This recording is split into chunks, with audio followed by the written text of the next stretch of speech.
Yeah.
Come on up. Yeah, come on up.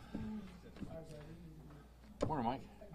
Where's Brian? He's at some conference. You want me up there? Yeah, come on up. Come on up.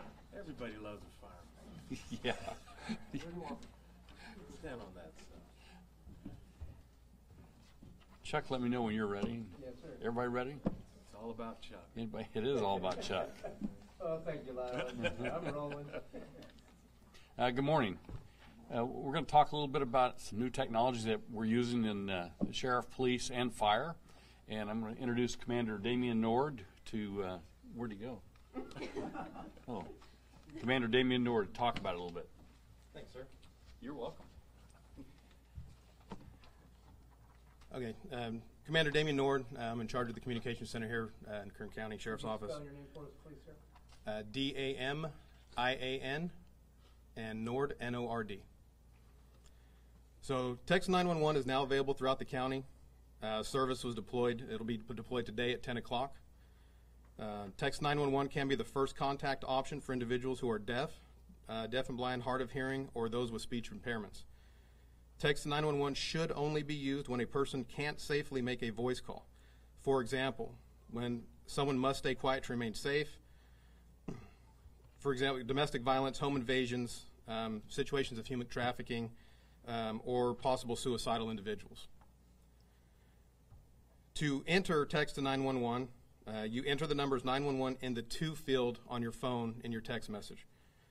Text your exact location and type of emergency. Then send the message, promptly answer any questions, and follow instructions that are given to you by the dispatch centers. When you are texting, if you have to, use simple words. Do not use abbreviations, emojis, pictures, or slang. Do not text and drive. Texting 911 with a false report is a crime. If you accidentally send a text to 911, send another text or call 911 to let the dispatcher know that there is no emergency.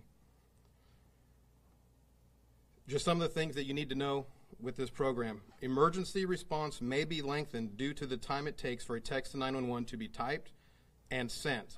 Delivery speed is not guaranteed. Dispatchers prefer phone calls so they can get cues from background noise and voice inflections if you're unable to give us an address or where you're located. If you text 911, dispatchers will ask if they can call you. Location from a text 911 is not as accurate as when you make a phone call. So if you do text, be sure to text your exact location. A text or data plan is required to use Text to 911. Text to 911 will get a bounce back message if you are roaming. Text to 911 have a 160 character limit, can get out of order or may not be received. And there is no language translation service for Text to 911. So this is obviously a great opportunity for our community. It does give people who may have not been in a situation to use a phone to call our comm centers to use Text to 911. It is very discreet if they are in a situation where it is a home invasion or they are a victim of human trafficking or something to that effect. They are able to now just text. Our dispatchers will respond to them via text message and ask them questions, try to give them directions of what they can and can't do.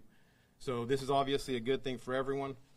Real quick, I would like to introduce Fire to kind of talk to the component on the medical side of things. Good morning. Michael Miller, M-I-C-H-A-E-L, Miller, M-I-L-L-E-R, Deputy Fire Chief with County Fire. This is a wonderful tool in a lot of instances. It is important when we're talking about the fire services role in this, that a phone call is a better way to do it. Simply said, when it comes to EMS and medical type calls, when you call us, we give you pre-arrival instructions. That's dialogue going back and forth, and oftentimes we need you to have your hands free, such as CPR. So the calling by phone is a more effective way for us to interact. It eliminates some of the delays that were talked about earlier and some of the potential for pieces of information to be lost. And the same holds true for vehicle accidents or fires. We inquire, we attempt to obtain additional information to ensure that we send the most appropriate response to the type of incident. That can be a little more difficult with utilizing text. But it's got its place. It's a tremendous benefit, especially for those with hearing impaired, so we look forward to it. We just really encourage everybody that when you have the option, the phone call is a better way to do it. Thank you. If you guys have specific questions, we have some experts here that can probably answer your questions. Sorry, Dean. Oh, no problem, sir. Any questions? How long did this take to launch? How this planning process? Can you kind of take us through it briefly? Do you understand? I can briefly explain. This was supposed to go live per the state years ago, approximately 4 to 5 years ago. There was no funding for it from the state aspect of things, so it has been a long time. It has been years in the making. What's the cost for the county in implementing this? Is there any additional cost? No, sir. How does it work with the reverse 911 system? It does not. Okay. Yes, ma'am. How does this work with the smart 911 system? It doesn't. Is this a standalone system? Yes, sir. And go ahead. I've read this actually has been implemented many years ago back in Virginia and some of the eastern states, and they have had really good response from people.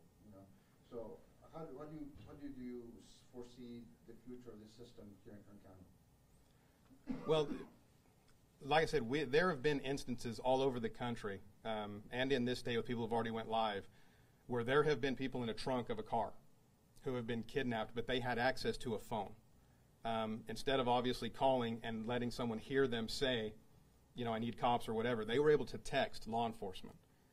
That alone is huge. There's been instances where we had someone who was a victim of human trafficking, who was the passenger in a car who was being brought here from somewhere else. They texted 911. They did have access to a phone. They obviously could not call because there would have been consequences for that action.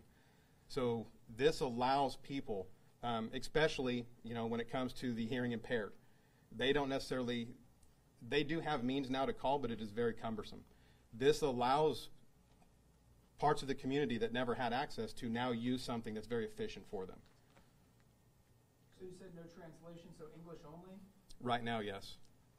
And then where were we inspired to do this? Like, did we use someone else's technology to get us rolling, or is this all us? Or? This was mandated by the state of California. When did this mandate come about? In January of this year, we started our deployment last May. Okay. January of this year it started, and we started our deployment in May. In May. Are there any plans in the works for texting Spanish that you know of, with the huge Spanish population we have here? Translation services, I've been trying to find something, but there's nothing. Go ahead and introduce yourself. Say and spell your name, please. Tammy Kimbrell, T-A-M-I, Kimbrell, K-I-M-B-R-E-L-L. I'm the Senior Dispatcher of the Communications Center and 911 Coordinator of the county. Regarding translation services, they've been trying to obtain translation services for quite a while. However, the technology just can't meet the languages. We're also trying to find a workaround for our county, but at this time it's only available in English. Well, don't run away. Yeah, they're not through yet. Yeah. You know, one thing that's most important that we really want to get across is we live in a texting environment, and we want to make sure that everyone understands that this is only for those people that need to text.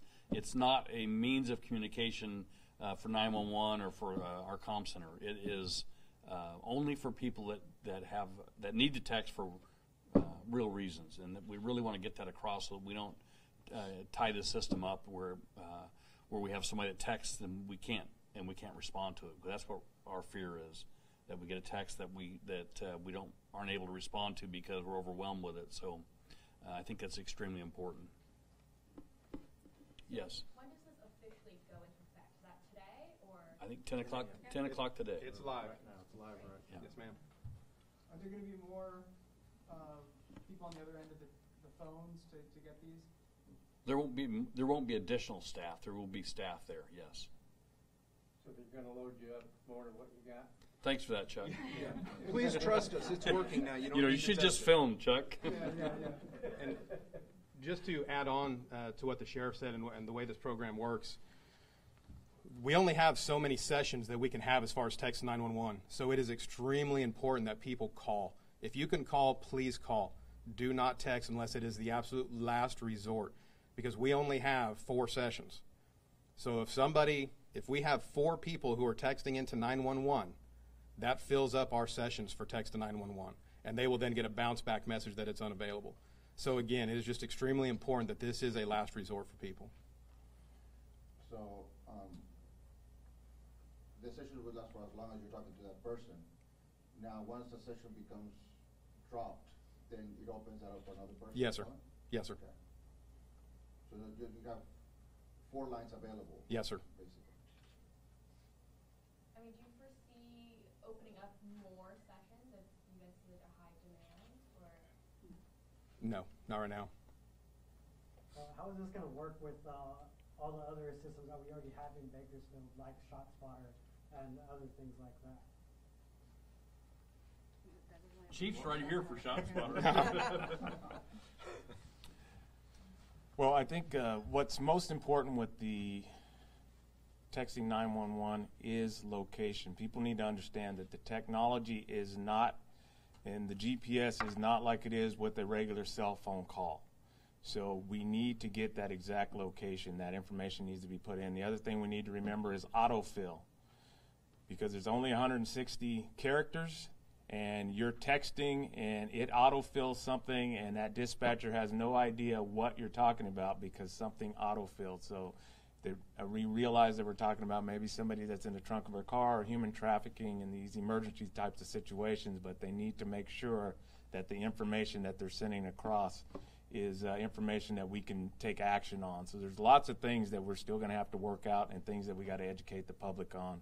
So when you're looking at exact location and you're talking about ShotSpotter puts us within 8 meters of where the shot was fired. So having this additional text 911 information makes it even more critical. Maybe they're texting in a suspect description that ShotSpotter didn't give us, so now we can put those 2 pieces of the puzzle together. So there's always ways to put things together and work with the technology, but I think we'll steal it from the real estate industry. Location, location, location is critical to us. Can you ping a text message? They would have to go through the cell phone providers and have the phone number be pinged that way. Also, just to add regarding text to 911, you can only send it to 911. You cannot add your mom or a relative, or it will not go through. So you can only send one message to text to 911. You can pen drop a location through cell phones. Is text 911 capable of receiving that? No, it's only going to give you what's called a phase 1 location, so the cell tower location in most times of receiving the text to 911. So that's why location is so important. Anybody else? All right. Thanks for coming. Okay. Thank you very much for coming. We appreciate it. This is a very big thing for rollout in Kern County, and we appreciate everybody's help and everybody showing up. Thank you very much.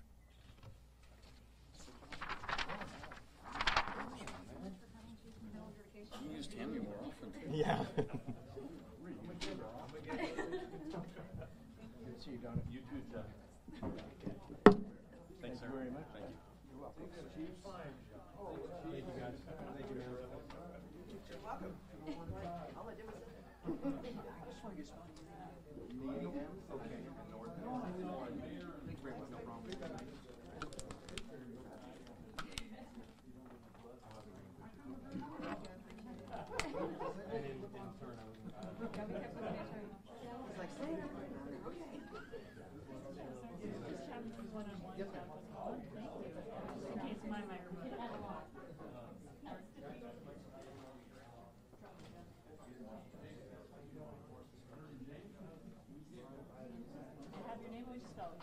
Damian Nord, D-A-M-I-A-N, Nord. Okay, and your title?